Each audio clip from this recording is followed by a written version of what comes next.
Welcome, welcome, welcome today, friends, to Conversations Across Generations, where we get to have a quick conversation with a young person who is leading. This month's theme is Art as Leadership.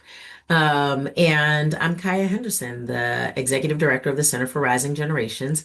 Joining me today is a powerful, powerful young woman who is helping us to understand how creativity is building awareness and shaping impact and, in fact, fueling leadership. So let me welcome Mercedes Jackson from LA. Hey, Mercedes. Hey, thank you so much for having me. My name's Mercedes. Thank you Really for happy. being here. Tell us a little bit about yourself. Where do you live? What do you do? Who are you? Yeah, so my name is Mercedes. I'm 27 years old. I'm a former foster youth. I'm formerly justice impacted youth as well. I'm in college right now, attending Mount San Antonio College in Walnut, California. I'm based in Los Angeles.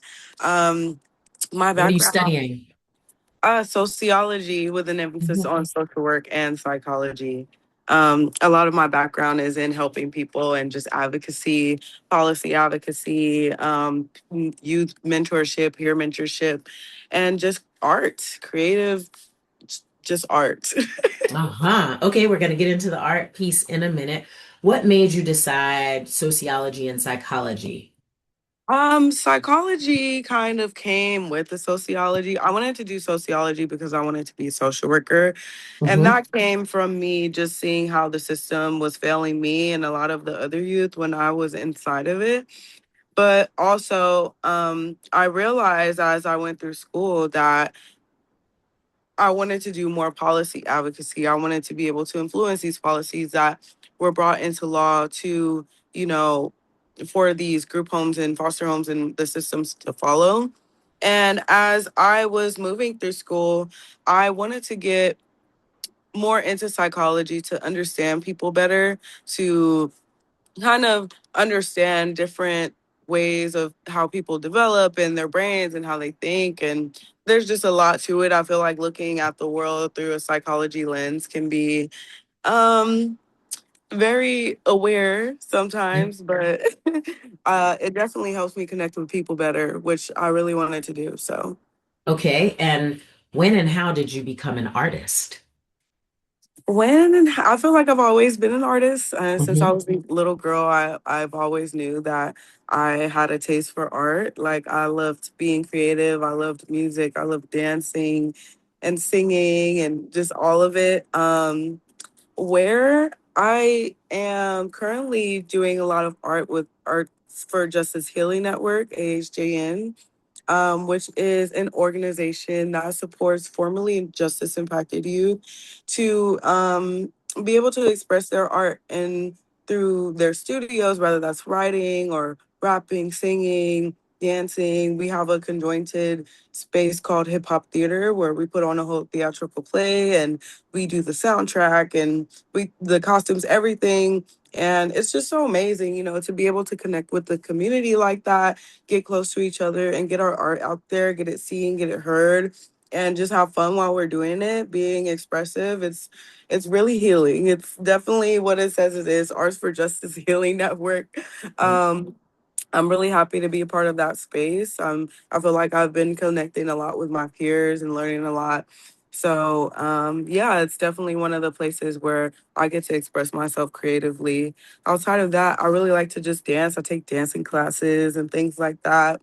Dance just makes me feel alive. It makes me feel good, and it reaches my soul in a way that I feel like no other kind of talk therapy or anything has in the past. Not that there's Yeah. anything wrong with talk therapy, but yeah, I'm just love to express myself. It's a good outlet, Yeah. just to have in general. I mean, you said to me, so you are studying sociology and psychology. You want to be a social worker. You want to help people, and you're also an artist. How do those two things come together for you? I feel like they already are together, Okay. advocacy is definitely art and art can definitely be advocacy. I feel like when you are passionate about something and you want to express that, you advocate for it. I mean, there's a lot of ways that those two things come together. Just even like in this latest Kendrick Lamar song, Not Like Us, he started a whole movement. He got the whole world on, like, this song that was about us and where we came from and where people related and wanted to get the word out. Like, he created that movement with his art, and that is advocacy. I mean, people were able to connect with that on a deeper level, Yeah. and I feel like that's what it's about. Just when those two things come together, that's what can happen. Yeah. Tell me what you hope comes out of your art. I think what I hope comes out of my art is for somebody to feel it. I want people to know that they're not alone in those feelings that they have, and that there's everybody out here is going through a lot of things, but Yeah. I want people to know that they're understood, that they're seen, and that it's okay. Really, Yeah. I just want people to know that they're loved, and that we'll be able to do whatever we set our mind to, really. I believe that strongly. Like, Or as Kendrick says, we gonna be all right, right? yes, we gonna Um, be all right. you're also a youth commissioner in LA. Can you tell me a little bit about Yes, that? I am. So I am a Los Angeles Youth Commissioner representing District 2, which is like LA, Watts, Compton area, which is the area that I grew up in before I went into the system. So it's near and dear to my heart. What we do is we collect all this data and information from the youth that we possibly can to go ahead and bring to the board of supervisors. Like, hey, this is what the youth are asking for. This is what they need more of. This is what they want to engage in, and we figure out ways to kind of help them implement that, and just make it better for our communities and the systems.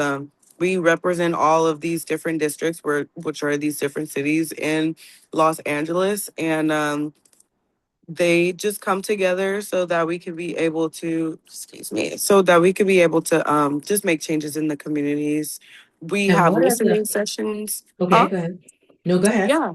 We have listening sessions where we have all of the youth come and just hear about any kind of workshops we want to put together. The last one I did was on education, specifically college, and making it work for you. So, just how to get involved with all of the programs and how to get the most financial aid that you can get and how you can get all these resources on campus. We want to inform the youth. We want them to know that things are accessible and that they have people advocating for them, that they have a voice. So, we get whatever they tell us, we bring it to them, and we're like, hey, let's see how we can bring this back into the community. This is what they need.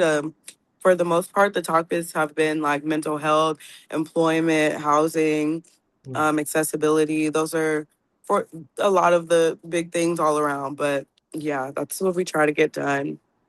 Well, I mean, you are a very powerful example of what it looks like to lead at the intersection of art and advocacy, and Thank we you. appreciate you.